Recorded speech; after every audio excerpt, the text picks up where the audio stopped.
एक बार की बात है, एक गांव में एक ब्राह्मण था। उसका नाम हीरामल था। वह सुबह उठता, नहाता, पूजा करता, खाना खाता और फिर सो जाता। उसके पास किसी भी चीज़ की कमी नहीं थी। एक बड़ा खेत, खाना पका कर देने वाली एक सुंदर सी पत्नी और दो बच्चों का अच्छा परिवार था। सब कुछ होने के बाद भी हीरामल के घरवाले एक बात से बहुत परेशान थे। वो बात यह थी कि हीरामल बहुत आलसी था। वो किसी भी काम खुद नहीं करता था और दिन भर सोता रहता था। एक दिन बच्चों का शोर सुनकर हीरामल जग गया और उसने देखा कि उसके दरवाजे पर एक साधु महाराज आए हैं।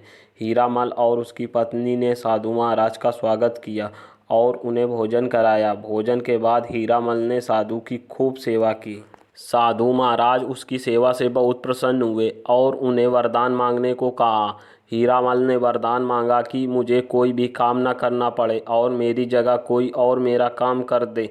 तब साधु उसे वरदान में एक जिन देते हैं और साथ में यह भी कहते हैं कि जिन को हमेशा व्यस्त रखना, अगर उसे काम नहीं दिया तो वो तुम्हें खा जाएगा।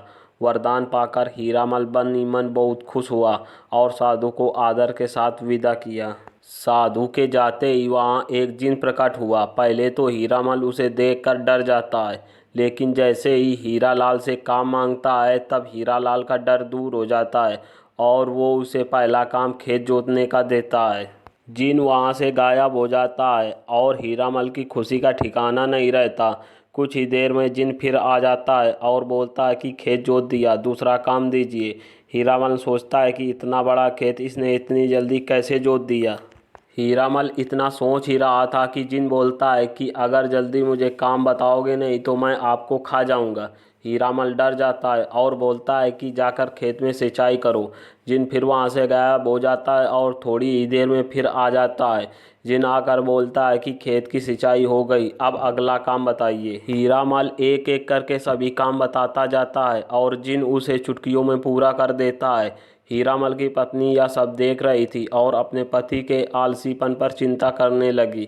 शाम होने से पहले ही जिन सभी काम कर देता है। सब काम करने के बाद जिन हीरामल के पास जाता है और बोलता है कि अगला काम बताइए, नहीं तो मैं आपको खा जाऊंगा। अब हीरामल के पास कोई भी काम नहीं बचा जो उसे करने के लिए कह सके। उसे चिंता होने लगी और वह बहुत डर जाता है। जब हीरामल की पत्नी अपने पति को डरा हुआ देखती है तो अपने पति को इस संकट से निकालने के बारे में सोचने लगती है। वह हीरामल से बोलती है कि स्वामी, अगर आप मुझे वचन दें कि आप कभी आलस नहीं करेंगे और अपने सभी काम खुद करेंगे तो मैं इस दिन को काम दे सकती हूँ। इस पर हीरामल सोचता है कि पता नहीं यह क्या काम देगी। अपनी जान बचाने के लिए हीरामल अपनी पत्नी को वचन दे देता है। इसके बाद हीरामल की पत्नी जिन से बोलती है कि हमारे यहाँ एक कुत्ता है, तुम जाकर उसकी पूंछ सीधी कर दो। याद रखना, उसकी पूंछ एकदम सीधी होनी चाहिए।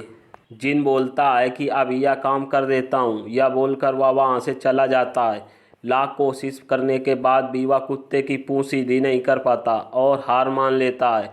हार कर जिन हीरामल के यहाँ से चला जाता है। उस दिन के बाद से हीरामल अपने आलस को छोड़कर सभी काम करने लगता है और उसका परिवार खुशी खुशी रहने लगता है।